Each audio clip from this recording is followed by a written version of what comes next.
Nung una hindi ko alam kung saan at paano ko ba ito sisimulan. Doon ba sa panahon na kung paano kita mahalin at pahalagahan. Hindi ko mabilang kung gaano karami na ba ang mga tinamo ko na sugat. Di na malaya na parang bangungot na ang dinadanas. Kahit nakamula ako'y nabulagan lang dahil sa mga maling pananaw at maling desisyon. Umasa na kaya pang maisalba sa ikli ng mga dumaang panahon. Nagpadala sa mga kahinaan iyong inabuso aking emosyon. Ngunit lahat ng pala ay ang kahibangan ng mali kong imahinasyon. Dati kasi ako'y napaniwala ng mga punyeta na kasabihan na pagmahal mo kailangan ilaban anumang unos ang mga dumaan.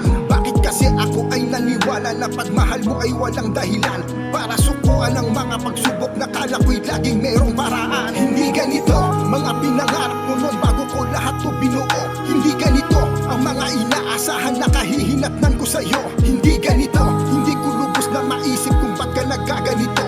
Hindi man ako yung tao na pangarap mo noon, pero hindi dapat ganito. Hindi ganito. Saan ko ba mahanap ang kaligayahan na hindi ko matagpuan? Ito na ba ay sumpa o parusa? Bakit kapalaran ko ay tila di ko na masumpungan?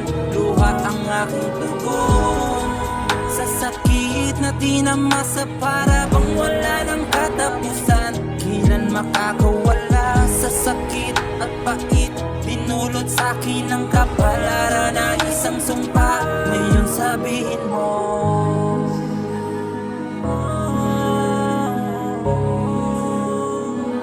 ngayon sabihin mo.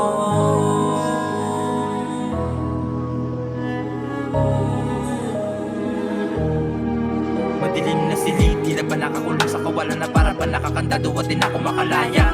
Ang sarili ay palaging dinadaya pero di makawala sa sakit at tinatamasa. Mag-isa kong hinahanap kinakala para lang matugon ng mga nangyari sa kahapon. Hanggang sa matutunan ko dati na magpatawad mga kasinungalingan, kaya galit ang lumangon. Ginawa ko ang lahat na makakaya pero di pa rin sapat ang mga to. Bakit pa palagi kailangan masagasaan ang puso naghahanap ng pag-ibig na totoo? Bakit ganito? Di ko malaman kung ano ang dadaanan na para pang wala akong laban na siraan ng biglaan. Tila di na naagapan na takin na pabayaan. Di ko na naman malaya na kalaban ko na ang sarili ko. Buhat na tumarang sa bungo, sugat na lumawak na hindi na matuyo. Galit na itinatago para lamang maiwasan sa mga kadahilan na hindi dumalak ang dugo. Pero di ko na masabi kung ano pwede mangyari, mga bagay na pwede kong magawa. Dahil madalas sumusugat ang sandata na matalas dumudurog matalim na salita. Ito ang realidad ko at hindi ko na alam, kaya dinadaan na lang sa panalangin. Kaya ko pa ba na makatakas sa mga panibugo at buot na nakakulong dito sa akin? Kahit na papano nagpapasalamat ako sa pasakit na nagsilbi mga aral na sa akin. Huwag ka lumunok na mga bagay na itinura mo na ako sa huli, hindi mo kaya sikmurain. Saan ko ba mahanap ang kaligayahan na hindi ko matagpuan? Ito na ba ay sumpa o parusa? Bakit kapalaran ko ay tila di ko na masumpungan? Luha ang aking tugon sa sakit na tinamasa, para bang wala ng katapusan. Kailan makakawala sa sakit at pait?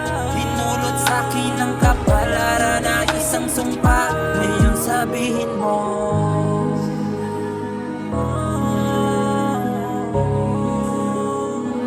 ngayon sabihin mo. Saan ko ba mahanap ang kaligayahan na hindi ko matagpuan? Ito na ba ay sumpa o parusa? Bakit kapalaran ko ay tila di ko na masumpungan? Luha ang aking tugon sa sakit na tinamasa, para bang wala ng katapusan. Kailan makakawala sa sakit at pait? Dinulot sa'kin ang kapalaran na isang sumpa. Ngayon sabihin mo,